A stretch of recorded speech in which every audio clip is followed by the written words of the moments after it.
ఇశ్రాయేలు కాపరి విశ్వముని ఊపిరి, ఇశ్రాయేలు కాపరి విశ్వముని ఊపిరి, పరలోక సారథి ప్రభునా వారధి, పరలోక సారథి ప్రభునా వారధి, యేసు నా రథ సారథి నా హృదయ కాపరి. ఇశ్రాయేలు కాపరి విశ్వముని ఊపిరి, ఇశ్రాయేలు కాపరి విశ్వముని ఊపిరి.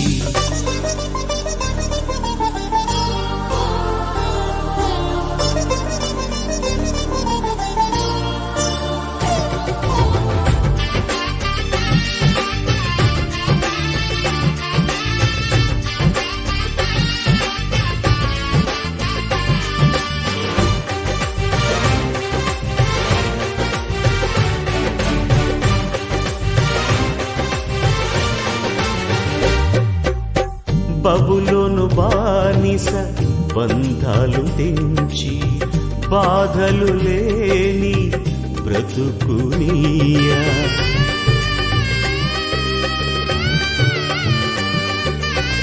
బబులోను బానిస బంధాలు తెంచి బాధలు లేని బ్రతుకునియా, సిలువ కాటాలో శ్రమల కౌగిటిలో, సిలువ కాటాలో శ్రమల కౌగిటిలో రక్తము కాచి రక్షణనిచ్చిన నా యేసయ్య, నీ రక్తము కాచి రక్షణనిచ్చిన నా యేసయ్య.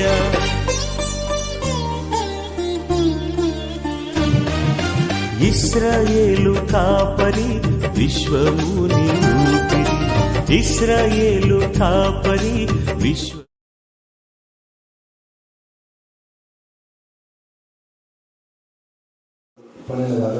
అయితే అచ్చట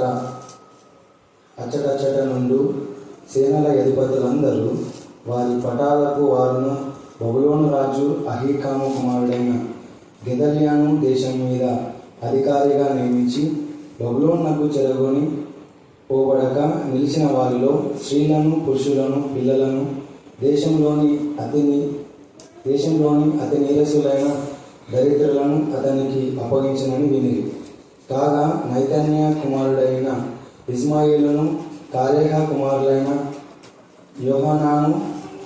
యోనాతానులను, తన్హుముకు కుమారుడైన షెరాయాను, నెటోపాతీయుడైన ఏపై కుమారులను, షాయాకాతీయుడైన వాని కుమారుడు యజన్యాయును వారి పటాలకు వారును మిస్పాలో నుండిన గెదల్యా యుద్ధకు వచ్చింది. అప్పుడు షాఫాను కుమారుడైన అహీకాము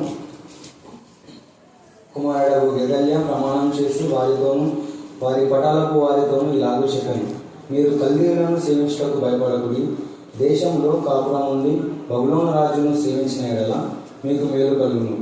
నేనైతే నా యుద్ధకు వచ్చు కల్దీల ఎదుట నిలుచుటకై మిస్పాలో కాపురం ఉందని, కానీ మీరు ద్రాక్షరసమును వేసవికాల ఫలములను తైలమును సమకూర్చుకొని మీ పాత్రలలో వాటిని పోసుకొని మీరు స్వాధీనపరుచుకొనిన పట్టణములలో కాపురముందుడు. మోయాబులో నేను అమ్మోనీల మధ్యనేమి, ఎదోములో నేమి, ఏ ప్రదేశంలోనేమి ఉన్న యూదులందరూ బబులోను రాజు యూదాలో జనశేషమును విడిచననియు, షాఫాను కుమారుడైన అహీకాము కుమారుడు గెదల్యా వారి మీద నియమించననియు వినినప్పుడు అందరూ తాము తోలివేయబడిన స్థలములన్నిటినీ విడిచి మిస్పాకు గెదల్యా యుద్ధకు వచ్చి బహు విస్తారము ద్రాక్షరసమును వేసవికాలపు పండ్లను సమకూర్చుకున్నవి. దేవుడి యొక్క పరిశుద్ధవాక్యం దీవించుగాక.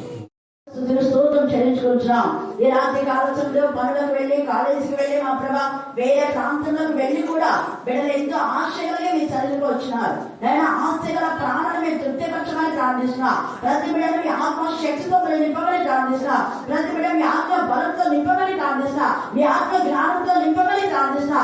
ఆత్మ విషయాల్లో ఆసక్తి కలిగిన ప్రతి బిడ్డ ఆధ్యాత్మిక విలువలు స్వతంత్రించుకున్న ప్రతి బిడ్డకు నా ప్రభ నా తండ్రి ప్రతి అక్కర అవసరత నచ్చని ఏ ఛాన్సెస్ మీ కరుణాపీఠంలో మీరు ఆశీర్వదించమని ప్రార్థిస్తున్నా. మీరు ఆశీర్వదిస్తే ఎన్నటికీ అది ఆశీర్వాదమే ప్రభా. మీకే స్తోత్రం, మీకే స్తోత్రం, మీకే స్తోత్రం, మీకే స్తోత్రం, మీకే స్తోత్రం, మీకే స్తోత్రం. బిడ్డల కష్టాలతో మీరు ఆశీర్వదించమని ప్రార్థిస్తున్నా. ప్రత్యేక రీతిలో చదవన లేఖన మనం ఆశించి విరిచి మా అందరి చుట్టూ మీరు ఫలింపచేయమని ప్రార్థిస్తున్నా. వాక్యమును వాక్శుద్ధంగా మార్చిన దేవా స్తోత్రం. వాక్యం బయట వెళ్ళుచున్నప్పుడే ఆత్మీయ మానసిక శారీరక రుగ్మత నుంచి విడిపించిన దేవా మీకే స్తోత్రం, మీకే స్తోత్రం, మీకే స్తోత్రం, మీకే స్తోత్రం, మీకే స్తోత్రం. దేవా వాక్యము ద్వారా వారి జీవితాలు సరిదిద్దుకొని మార్చబడి క్రీస్తు వైపు తిరగడానికి, చెరవైపోయిన యేసయ్య వైపు తిరగడానికి, దేవా మీ సిలువను ఆశ్రయించడానికి, మీ సిలువను దేవా ఆత్మని జీవించడానికి, సిలువ విజయంలో ఘనమైన విజయాన్ని పొందుకోవడానికి, సిలువ నా ప్రభావం తెలుసుకోవడానికి కృప దయచేయమని మమ్మను మా ఆత్మను మీ చేతికే సమర్పిస్తూ ప్రత్యేకంగా డాలికి మించిన స్వస్థను బట్టి మేము స్తుతిస్తూ పూర్ణ ఆరోగ్యం, పూర్ణ బలం, పూర్ణ శక్తి మీరు దాయిచేయమని దేవా శైలును ప్రత్యేకంగా మీ కరుణాపీఠంలో ఎత్తిపడుతూ దేవా ఎగ్జామ్ ఉన్నా నీ సన్నిధిలోకి వచ్చిన బిడ్డను ఆమెను బట్టి ఆమె ఎంతమంది కోసం ప్రార్థన చేస్తుందో వారందరికీ ఘనమైన విషయం దాయిచేయమని నా దేశంలో ప్రార్థిస్తున్నాం తండ్రి. ఆమేన్, ఆమేన్, ఆమేన్. హల్లెలూయా, హల్లెలూయా. కూడా బీదల పట్ల జాలి కలిగి బీదలను అక్కడనే ఉంచాడు. ఆ ప్రాంతంలో వాళ్ళు చెర తీసుకొని పోలేదు.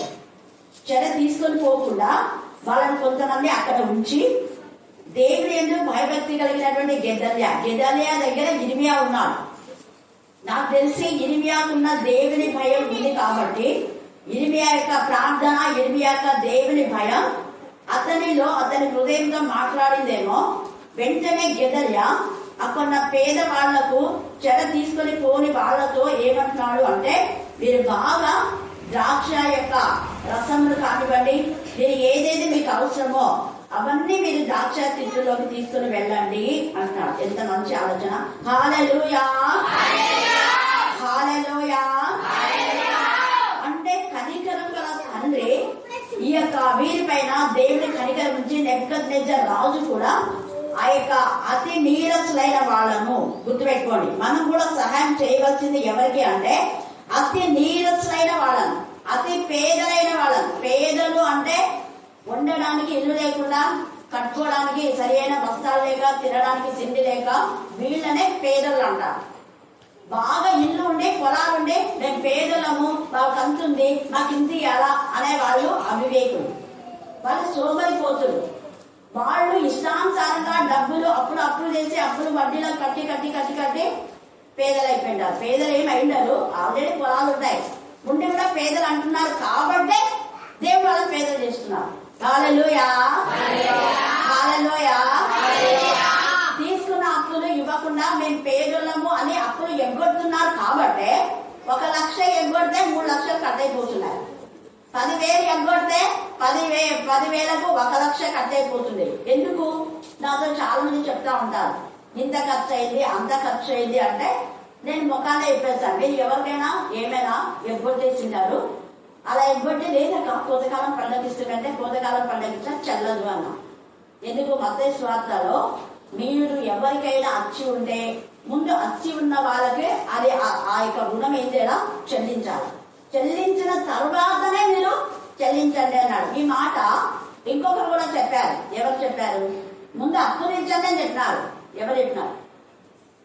త్వరగా ఏలియా. రాజశ్రీ. హల్లెలూయా, హల్లెలూయా.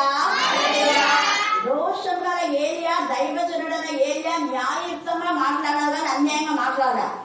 వాళ్ళకి అంతుందిలే ఏం లేదు, ఎప్పుడే మీ బాగా అలా దేవుడు ఒక్కరి సొమ్ము మనకు ఉండకూడదు. ముందు అప్పు తెచ్చు, అప్పు తీస్తే నీ బిడ్డ చెర నుంచి విడుదల పొందాలి. ఫిట్టింగ్ బాగుంది. ఈ రాత్రి కాల సమయం ముందు కూడా మనం ఎప్పుడైతే న్యాయమైన విధానంలో ఉంటామో ఖచ్చితంగా దేవుడు మనల్ని ఆశీర్వదిస్తాడు. హల్లెలూయా.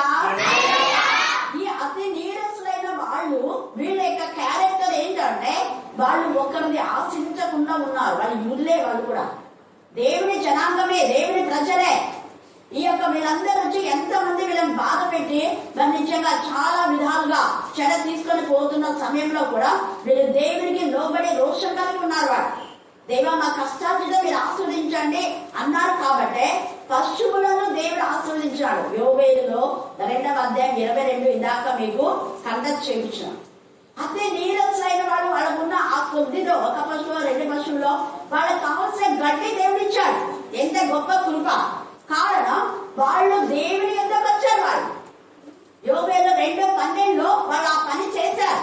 నా ఇద్దరు రండి, ఉపవాసంతో కన్నీళ్లు విడుచుచు మనోపూర్వకంగా నా ఇద్దరు తిరిగిన ఎడల దేవుడు కూడా ఏం చేస్తాడంట అంటే కండను తిరిగివేసే పురుగులకు దేవుడే ఆజ్ఞాపిస్తా అంట.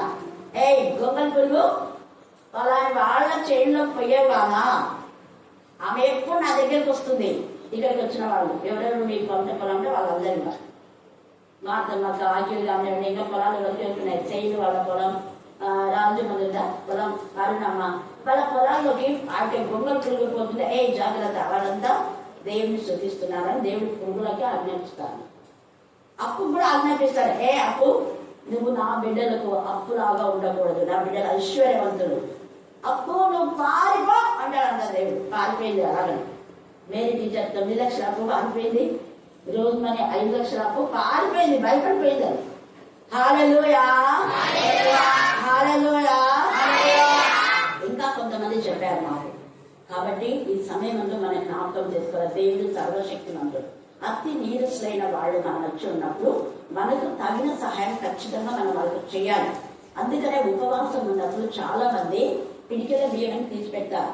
తర్వాత కొంత అమౌంట్ కూడా తీసి అది భోజనాలు పెట్టడము, మరి పేదవాళ్ళకి ఏదైనా వస్త్రాలు కానీ దుడ్డు కానీ ఏదో ఒక విధానంలో అతి పేదలైన వాళ్ళకు, అతి నీరసులైన అంటే నీరసంగా ఉండి పని చేసుకోలేక చేతి కాకుండా కదా వృద్ధులైన వాళ్ళు, తల్లిదండ్రులు లేని వాళ్ళు, విధవరాలు, ముఖ్యంగా వీళ్ళకు మనం ఎంతో కొంత సహాయం చేస్తే అది మనకి ఎంత ఆశీర్వాదమో. ఈ అతి నీరసులైన వాళ్ళు కూడా ఒకప్పుడు ఇతరులకు సహాయం చేస్తుంటారు. అందుకనే దేవుడు వాళ్ళకి ఇప్పుడు సహాయం చేయడానికి మంచి మనసు గెదెల్యాకు దేవుడు ఇచ్చాడు. గెదెల్యా ఇర్మియా దగ్గర ఉన్నాడు కాబట్టి ఈ మంచి మనసు గెదెల్యాకు వచ్చింది. చూడండి, పైన చదవండి, 40వ అధ్యాయం 6వ వచనం.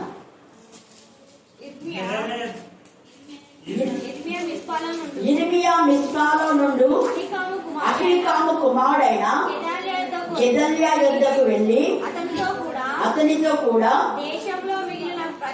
దేశంలో మిగిలిన ప్రజల మధ్య కాపురం ఉండేను. తన ప్రజల మధ్యనే. బబులోనుకు వస్తే నీ ఇష్టం, లేకపోతే లేదంటే అన్యులతో జీవించడానికి నాకు ఇష్టం లేదు. ఎంత కష్టమైనా నష్టమైనా నా ప్రజలతోనే ఉంటానని అక్కడనే ఉన్నాడు. అందుకనే ఈ యొక్క అక్కడనే శేషిత జనాన్ని దేవుడు అక్కడ ఉంచాడు ఆ ప్రాంతంలో. అందుకనే అతి నీరసులైన వాళ్ళకు సహాయం చేయడానికి గెదల్యాకు మంచి మనసు వచ్చింది. కాబట్టి అక్కడ నిలిచి ఉన్నటువంటి ఆ బబులోను చెరగొని కొనిపోబడగా నిలిచిన వారిలో స్త్రీలను, పురుషులను, పిల్లలను, దేశంలోని అతి నీరసులైన దరిద్రులను అతనికి అప్పగించునని వినిరి. కాగా నెతన్యా కుమారుడైన ఇష్మాయేలును, కారేహ కుమారుడైన యెహోనానును, యోనాతానులను, తహ్మనేతు కుమారుడైన సెరాయాయును, నెటపాతీయుడైన ఏపయి కుమారుడును, మైకాతీయుడైన వాని కుమారుడు ఎజన్యాయును, వారి పటాలకు వారును మిస్పాలో నుండిన గెదల్యా యొద్దకు వచ్చిరి. అంటే గెదెల్యాకు ఇంతమంది మనసు ఉంది అని వచ్చాడు.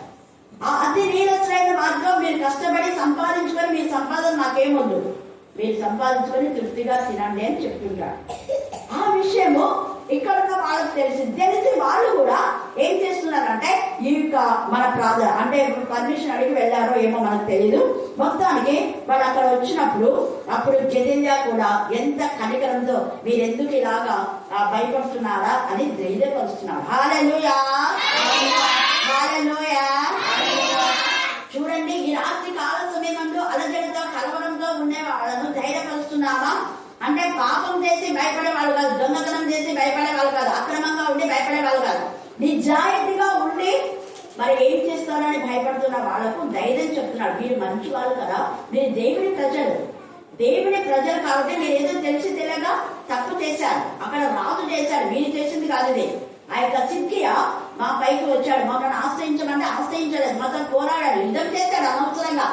అందుకు అతని మీద మాకు రివెంజ్ కానీ మీ మీద మాకేం లేదు. దేవుడు తాను చెప్పింది చేశాడు.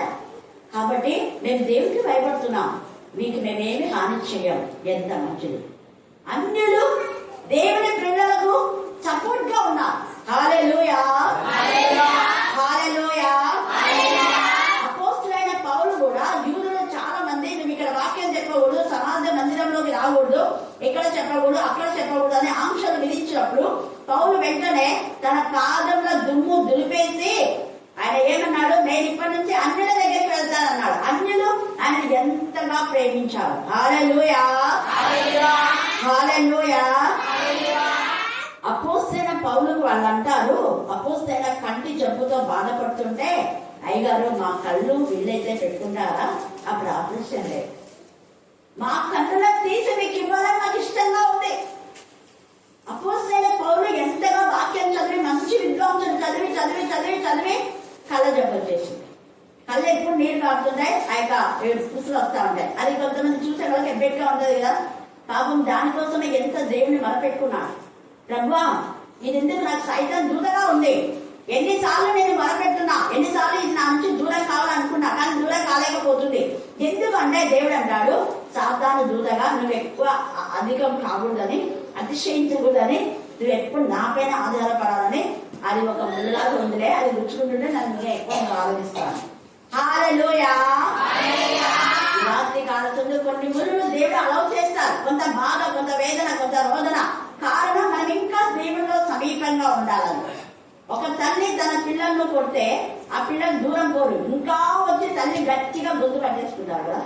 దూరం పోరని చూసినా కూడా గట్టిగా గొంతు పట్టేసుకుంటారు. సేమ్ మనం కూడా ఎక్కువగా దేవుడితో సమీపంగా ఉండాలి. ఈ ఫాస్టింగ్ ప్రేయర్స్ అంటే ఉపవాసం మీరు ఉన్నా లేకపోయినా దేవునితో సహవాసం. ఉపవాసం అంటే దేవునితో సహవాసం, వాక్యంతో నింపబడ్డం, వాక్యం కంఠం చేయడం, వాక్యం ధ్యానించడం, వాక్యం వినడం, వాక్యము అర్థం చేసుకోవడం, వాక్యానుసారంగా జీవించే జీవితమే దేవునికి ఇష్టం. కనీసం ఈ రోజుల్లో నువ్వు నాతో సహవాసం చేయించినాడు దేవుడు. ఇదొక మార్గం అంటున్నాడు. ప్రతిరోజు దేవుడితో మనం సహవాసం చేయాలి.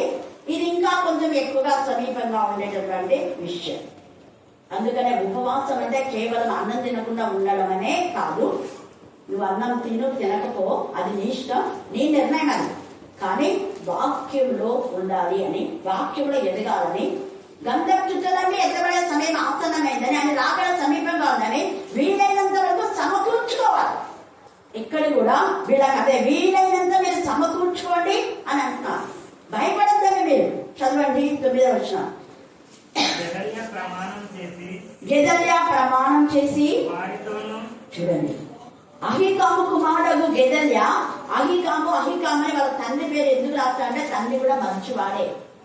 మంచి వాళ్ళకు మంచి పిల్లలే పుడతారు, చెడ్డ వాళ్ళకు చెడ్డ పిల్లలే పుడతారు. పండు చెడిపోయింది అంటే దాని చెట్టు కూడా చెడ్డదే. చెట్టు మంచిదైతే పండు కూడా మంచిగా ఉంటుంది. హల్లెలూయా, హల్లెలూయా. కొంతమంది తల్లులే పిల్లలకు చెడు నేర్పిస్తూ ఉంటారు. తల్లులే దేవుని సన్నిధికి రాకుండా వాళ్ళు రారు, వాళ్ళ పిల్లలు కూడా రాకుండా చేస్తుంటారు. అలాంటి తల్లులను దేవుడు ఎప్పుడు ఎన్నడూ క్షమించాడు. క్షమించకపోగా దేవుని సన్నిధిలో వాళ్ళు దోషులుగా ఉండాలి, నిర్దోషులుగా ఉండాలి. మధ్యాహ్నం నిర్దోషత్వం గురించి ఎవరు కావాలి? ఏసైనా బరబ్బా అంటే వాళ్ళు ఏసైను చిరవేమన్నారు, బరబ్బనే కావాలన్నారు. ఈ రాత్రి నీకు కూడా నీకు ఎవరు కావాలని అడిగితే క్రీస్తు కావాలంటున్నావా, దొంగ కావాలంటున్నావా? నీకు ఎవరు కావాలంటే ఏసై కావాలనుకున్నావా, పరిశుద్ధుల సహవాసం కావాలనుకున్నావా, లోకస్తుల సహవాసం కావాలనుకున్నావా? ఏసైలో ఉండాలనుకున్నావా, సిరిలో ఉండాలనుకున్నావా? ఏసైలో ఉండాలనుకున్నావా, పనిలో మునిగి తేలాలనుకున్నావా? ఆ పని నిన్ను కాపాడదు, ఆ పని నిన్ను పరలోకానికి తీసుకోవాలి. పని ఖచ్చితంగా చేయాలి. పని చేసేటప్పుడు పని చేయాలి. దేవునికి ఇవ్వాల్సిన సమయం దేవునికి ఇవ్వాలి. కైసరు కైసరికే, దేవునివి దేవునికే. హల్లెలూయా, హల్లెలూయా, హల్లెలూయా. అందుకే ఈ యొక్క సమయమందు తండ్రి అయిన దేవుడు నీతో నాతో మాట్లాడుతున్నాడు. గెదల్యా ఎంత ధైర్యం చెప్తున్నాడు చూడండి. ప్రమాణం చేసి వారితోనూ వారి ప్రచారపు వారితోనూ ఇలాగ చెప్పాను, మీరు కల్దీయులను సేవించుటకు భయపడకుడి. కల్దీయులను సేవించుటకు వాళ్ళకు పని చేస్తున్నారు కదా, భయపడదు. వాళ్ళకు మీరు ఎంత పని చేస్తే అంత ఖచ్చితంగా మీకు ప్రతిఫలం దొరుకుతుంది. దేవుడిస్తాడు మీకు ప్రతిఫలం. ఎంత చక్కగా చెప్తున్నా. ఒకప్పుడు ఇర్మియా ఇదేమని చెప్పాను, మీరు కల్దీయులకు సరెండర్ కండి, కల్దీయుల దగ్గరికి పోయి మీరు పని చేయండి, మీరు కల్దీయులతో వైరం పెంచుకోవద్దండి, కల్దీయులతో సహవాసం చేయండి, వాళ్ళు మంచి వాళ్ళు అంటే మిల్లా సిగ్గియా వాళ్ళని ఓడించి వాళ్ళని మనం తొత్తుగా పెట్టుకుంటా, వాళ్ళకేది మేము సరెండర్ అయ్యేది గర్వించినాం. అందుకనే కళ్ళు ఊడదీయబడినాయి కుమారులు. ఆయన పాపానికి సిగ్గియా పాపానికి ఆయన కుమారులు చచ్చారు 30 మంది. ఈ యొక్క రాత్రి కాల సమయంలో దేవుడు చెప్పిన ఏ మాట నిరుత్తరంగా వెనక్కు రాదు. ముందే చెప్తాడు, హెచ్చరికను స్వీకరిస్తే ఆశీర్వాదం, హెచ్చరికను విడమరిస్తే నిర్లక్ష్యం చేస్తే శాపం. శాపం కావాలా ఆశీర్వాదం కావాలా, చాయిస్. దేవుని ముందు పెట్టేసి అడుగుతున్నా. అక్కడ కూడా ఆదాము అవ్వలతో ముందు పెట్టాడు, ఇది జీవవృక్ష ఫలం అన్నాడు, ఇది మంచి చెడ్డాడు, చాయిస్ మీకే. అందుకే వాళ్ళు అంటున్నారు కదా, కల్దీయులు మీకేం హాని చేయరు, భయపడొద్దండి. దేశంలో కాపురం నుండి బబులోను రాజును సేవించేలా మీకేం కలుగుతుందంట, మేలు కలుగును. హల్లెలూయా, హల్లెలూయా. అక్కడ పోదు ఇక్కడ పోతాడు. బబులోను రాజు కూడా దేవుని భయభక్తి కలవాడే, దేవుడు అంటే లోబడుతున్నాడు. కాబట్టి మీకు మేలే కలుగుతుంది కానీ కీడు కాదు. ఎందుకంటే మంచి రాజు కాబట్టే అక్కడ శేషాన్ని మిగిల్చాడు. అక్కడ దేవుని యొక్క కృప చొప్పున. అలాగనే అన్నాడు చూడండి, అది నేనైతేనో నా ఎద్దకు వచ్చు కల్దీయుల ఎదుట నిలుచుటకై మిస్పాలో కాపురముందును, కానీ మీరు ద్రాక్షారసమును వేసవి కాల ఫలములను తైలమును సమకూర్చుకొని మీ పాత్రలలో వాటిని పోసుకొని మీరు స్వాధీనపరచుకుని పట్టణములలో కాపురం ఉండండి. మీరు ఎక్కడెక్కడైతే స్వాధీనం అక్కడంతా మీరు కాపురం ఉండండి, ఏం పర్వాలేదు. ద్రాక్షరసం తీసుకొని వెళ్ళండి. మోయాబులోనేమి, తర్వాత అమ్మోనీయుల మధ్యనేమి, ఎదోమీయులు వీళ్ళంతా అన్నిలే. ఎదోములోనేమి, ఏ ప్రదేశంలోనేమి ఉన్న యూదులందరూ బబులోను రాజు యూదాలో జనశేషమును విడిచిననియు, తర్వాత షాఫాను కుమారుడైన అహీకాము కుమారుడు గెదల్యాను వారి మీద నియమించినని విన్నప్పుడు అందరూ తాము తోలివేయబడిన స్థలములన్నింటినీ విడిచి మిస్పాకు గెదల్యా యుద్ధకు వచ్చి బహు విస్తారము ద్రాక్షారసంలో వేసవి కాల పండ్లను సమకూర్చుకొని. హల్లెలూయా, హల్లెలూయా. బానిసలుగా ఉన్న వీళ్ళకు సమృద్ధి అనే జీవితం. ఎందుకు? దేవుని ఎదురు వాళ్ళు తిరిగారు. ఈ రాత్రి కాలచందు దేవుడి ఎద్దకు తిరిగితే నీకు దేవుడి సమృద్ధి ఇస్తాడు. అందుకే బీదలను కటాక్షించేవాడు ధన్యుడాలి. ఏసే కూడా లూకా 4:18 లూకా 4:18 ప్రభు ఆత్మ నా మీద ఉన్నది బీదలకు సువార్త. ఇక్కడ బీదలకు సహాయం అంటే డబ్బులు, తిండి, వస్త్రాలు కాదు. అతి బీదలైన వాళ్ళంటే వాళ్ళు ధనవంతులైన వాక్యమైన ధనం వాళ్ళ లేదు, వాళ్ళు పేదవాళ్ళే. అందుకే బీదలను కటాక్షించడం ప్రభు ఆత్మ నా మీద ఉన్నది అంట. ఈ రాత్రి కాల సమయంలో వాక్యం తెలియకుండా చదువురాని వాళ్ళు, వాళ్ళ వాక్యంలో పేదవాళ్లే. ఐశ్వర్యం, దేవుని ఐశ్వర్యం వాళ్ళని లేదు. మరి నీకున్న నీ ఐశ్వర్యాన్ని వాళ్ళకి ఇస్తున్నావా? వాళ్ళ కంటది వాక్యం నేర్పిస్తున్నావా? వాక్యం చదివి వినిపిస్తున్నావా? పాట నేర్పిస్తున్నావా? దేవుడు ఎక్కడ ఉంటారు? ప్రభు ఆత్మ ఉంటే వాళ్ళు ఊరుకోలేదు. ప్రభు ఆత్మ ఉంటే, అందుకే నేను వచ్చినప్పుడు ప్రభు ఆత్మ నాతో ప్రేరేపించబడింది, ఇదే ఆత్మ. అందుకనే చదువుడానికి వాళ్ళకి అందరికీ కంటత వాళ్ళకి పలికించడం, నేర్పించడం. ఎవరినో ఒకరిని వాళ్ళకి సహాయం చేసి, ఇదిగో నీ కూతురుంది కదా ఆమె నేర్పిస్తుంది. ఎవరి దగ్గర చదువుంటే వాళ్ళ దగ్గరికి పోయి నేను నేర్చుకోవాలి. అలాగా నా దగ్గరికి అంతా వయోజన విద్య వాళ్ళు వచ్చేవాళ్ళు. వాళ్ళకి రోజు కంటత వాక్యాలు, తర్వాత చదవడం, రాయడం. అందుకే ఇప్పుడు అంతా లేకపోతే అంతా అప్పుడు గొడ్డల వేళ వేసేవాళ్ళు. అందరు ఇప్పుడు పేర్లు రాసుకున్నారు. హల్లెలూయా, హల్లెలూయా. అందుకని ఇక్కడ ఎంత చక్కగా ఏసని చెప్తున్నారు, ప్రభు ఆత్మ నా మీద ఉంటే, దేవుడి ఆత్మ నీలో ఉంటే బీదలకు సువార్త ప్రకటిస్తాం. చెరలో ఉన్న వారికి విడుదల. చెర అంటే వాళ్ళకు ఉన్నటువంటి బాధ, వేదన, రోదన అన్ని చెరలే. ఇవన్నీ కూడా చెరలే. ప్రార్థన చేయకపోవడం అపవాది బంధకాల్లో ఉండడమే. దేవుని సన్నిధికి రాకపోవడం అపవాది చెరలో ఉండడమే. వాక్యం వినకపోవడం ఒక చెర. ముసలమ్మ ముచ్చట్లు ఒక చెర. ఆ ముచ్చట్లలో నేను బంధించేసింది ముసలమ్మ. అందుకని వాక్యం వినపడుతుంటే వినగానే ఓ వాళ్ళకు మైకులు ఏంటి మైకు కాదు, సెల్ ఫోన్ మాట్లాడాలన్న వాక్యం ఉంది వాళ్ళకి. సెల్ ఫోన్ లో మాట్లాడకుండా ఏం వాక్యం అబ్బా గట్టిగా అంటారు. 24 గంటలు సెల్ ఫోన్ ఉంది మాట్లాడనిక. వాక్యం అర్ధగంటనే కదా. నువ్వు అర్ధగంట దేవుడిని పెడచేందంటే నీ బ్రతుకు కొన్ని సంవత్సరాలుగా నరకంలో యాతన పడాలి. గుర్తుపెట్టుకో. మన నోటి మాట అక్కడ సీల్ వేయబడుతుంది, అక్కడ రాయబడుతుంది. యూదా పాపము తుడిపి పెట్టకుండా ఇనుప గంటంతో వజ్రపు మనతో ఇనుప తవరుతో రాయబడింది. అది తుడిపి పెట్టదు. ఎవరు తుడిపాలన్నా తుడిపాలి. అంటే దేవా యూదా పాపము క్షమించాలని ఎవరు ప్రార్థన చేసినా క్షమించబడవు. ఎందుకంటే యోహాను సువార్తలో 1 యోహానులో ఉంది, చదవండి. 1 యోహాను 5వ అధ్యాయం. 1 యోహాను 5వ అధ్యాయం చివరి భాగం మాత్రమే, టైం లేదు కాబట్టి. అతని బట్టి దేవుడు మరణకరం కాని పాపం చేసిన వారికి జీవము దయచేయను, మరణకరమైన పాపము కలదు. అట్టి దాన్ని గురించి వేడుకల వల్లనే నేను చెప్పుటలేదు. సకల దుర్నీతి పాపము అయితే మరణకరము కాని పాపము కలదు అంటున్నాడు. మరణకరం కాని పాపం కోసం మీరు ప్రార్థన చేయండి. కానీ దేవుడికి విరోధంగా మరణకరమైన పాపం చేసిన వాళ్ళ కోసం నువ్వు ప్రార్థించినా దేవుడు వినడు అంటున్నాడు ఇక్కడ. అసలు మీరు కూడా చెయ్యొద్దండి.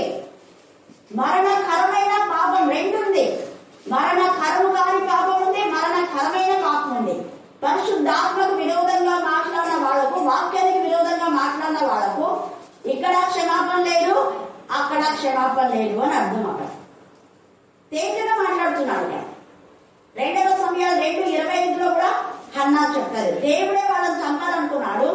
ఇంకా ప్రభువా ఆయన ఒక దైవజనుడు, ఆయనను బట్టి ఆయన కుమారులను బ్రతికిస్తూ అంటే దేవుడు బ్రతికిస్తాడా? బ్రతికించాడు. దేవుడే చంపాలనుకున్నాడు. దేవుడే చంపాలనుకుంటే ఎవరు ప్రార్థన చేస్తే మాత్రం దేవుడు వింటాడా? వినడు. దావీదు కుమారుడి దేవుడే చంపాలనుకున్నాడు. దావీదు ఉదయం నుంచి రాత్రి వరకు ఉపవాసంతో కన్నీరు కార్చాడు. బ్రతికాడా కొడుకు? బ్రతికాడు. హల్లెలూయా, హల్లెలూయా. మరణకరము కాని పాపం కోసమే మీరు ప్రార్థన చేయండి. ఒక సహోదరు పాపం చేస్తున్నాడు అంటే వాడిని గద్దించి బుద్ధి చెప్పి వాడిని సరిచేసి వాడి కోసం ప్రార్థన చేయండి. అలాగా పాపంలో ఉన్న వ్యక్తిని నువ్వు మరణించుడా దేవుడికి ఇష్టమే. వాడు మారితే వాడిని రక్షించుకున్నాడు, మారకపోతే దేవుడికి అప్పగించేస్తే వదిలేస్తే వాడిని నేను అన్నిగా చేయి. వాడిని సహోదరు కాదు. ఇంకా తేటగా ఉంది ఇవన్నీ వాక్యులు. చదివిన వాళ్ళకు అర్థమైపోతుంది, చదివిన వాళ్ళకు వెళ్ళాం. ఇక్కడ అందుకనే నెబుకద్నెజరు వీళ్ళకి మేలు చేశారు కాబట్టి దేవుడు కూడా నెబుకద్నెజరుకు గెదల్యాకు చాలా మేలు చేశాడు. బర్జిల్లై కూడా మేలు చేశాడు. అక్కడ మనం చూస్తే దావీదుకు బర్జిల్లై చాలా మేలు చేశాడు. అయితే 2వ సమూయేలులో మీరు చూస్తే 2వ సమూయేలు 17:28 మీరు తర్వాత చదువుకోండి. చాలా బలహీన పరిస్థితుల్లో అక్కడ నాబాలు దగ్గరికి కొంత ఆహారం తీసుకొని రండి పంపిస్తే నాబాలు దేవుడికి విరోధంగా మాట్లాడతాడు. అందుకే దేవుడు మత్తేస్తాడు. నాబాలు మేలు పొందుకుంటాడు దావీదు ద్వారా. దావీదు ద్వారా మేలు పొందుకొని దావీదునే దావీదెవడు అక్కడ వాళ్ళ మామ నుంచి పారిపోయించినాడా? నాకు తెలిసిన ఆ రాజ్యం నుంచి పారిపోయించాడు కదా. వాడి కోసం ఆమె సంపాదించిందంతా మేము మా పిల్లల కోసం అన్నాడు. అబీగైలు పోయి ఆహారం తీసుకొని క్షమించు, వాడు మోటాడు యథార్థంగా చెప్పింది. వాళ్ళ భర్తల గురించి ఆమె సమర్థించాలా? భర్తను పెరిగేయలేదు. భర్త తప్పిదాని గురించి ఆమె సమర్థించాలా? వాడు మోటాడు. వాడి గురించి కాదు, వాడిని క్షమించు అన్నది. అయితే దేవుడు క్షమించాడు కాదు, దేవుడు క్షమించలేదు, దావీదు క్షమించాడు. దేవుడు న్యాయవంతుడు, నామలను మొత్తేశాడు. హల్లెలూయా, హల్లెలూయా. ఈ యొక్క రాత్రి మన దేవుడి పిల్లలకు మేలు చేస్తే ఎప్పటికెప్పటికీ మేలే ఉంటుంది. అందుకనే బర్జిల్లయి ఇక్కడ దావీదుకు చేసిన మేలుని బట్టి గెదూతు కింహాం సత్రము ఆ యొక్క మరి ఈ యొక్క బర్జిల్లయి కింహాం వాళ్ళ కొడుకు. కింహాం యొక్క వంశంలో నుంచి బోయజు వస్తాడు. బోయజు యొక్క వంశం నుంచి షల్మాన్, షల్మాన్ యొక్క వంశంలో నుంచే దావీదు కుమారుడు అయినటువంటి యేసయ్య వస్తాడు. హల్లెలూయా, హల్లెలూయా, హల్లెలూయా. ఎంత గొప్ప కృప! ఇది చాలా పెద్ద మెసేజ్.